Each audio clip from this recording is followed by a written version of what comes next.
بسم اللہ الرحمن الرحیم۔ حضور صلی اللہ علیہ وآلہ وسلم کی تعلیم یہ ہے کہ معاملات چاہے بھائیوں کے درمیان ہوں، باپ بیٹے کے درمیان ہوں، شوہر اور بیوی کے درمیان ہوں، وہ معاملات بالکل صاف اور بے غبار ہونے چاہیے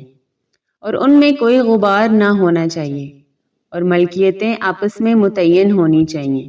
کہ کون سی چیز باپ کی ملکیت ہے اور کون سی چیز بیٹے کی ملکیت ہے، کون سی چیز شوہر کی ملکیت ہے اور کون سی چیز بیوی کی ملکیت ہے، کون سی چیز ایک بھائی کی ہے اور کون سی چیز دوسرے بھائی کی ہے۔ یہ ساری بات واضح اور صاف ہونی چاہیے۔ یہ حضور صلی اللہ علیہ وآلہ وسلم کی تعلیم ہے۔ چنانچہ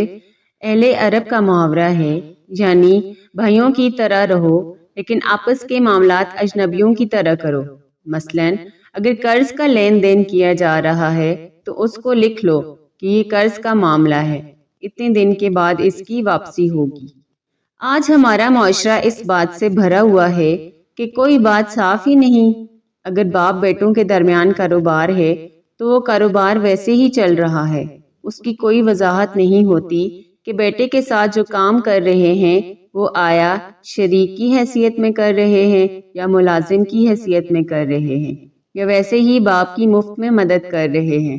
اس کا کچھ پتہ نہیں، مگر تجارت ہو رہی ہے، ملیں قائم ہو رہی ہیں، دکانیں بڑھتی جا رہی ہیں، مال اور جائیداد بڑھتا جا رہا ہے، لیکن یہ پتہ نہیں ہے کہ کس کا کتنا حصہ ہے۔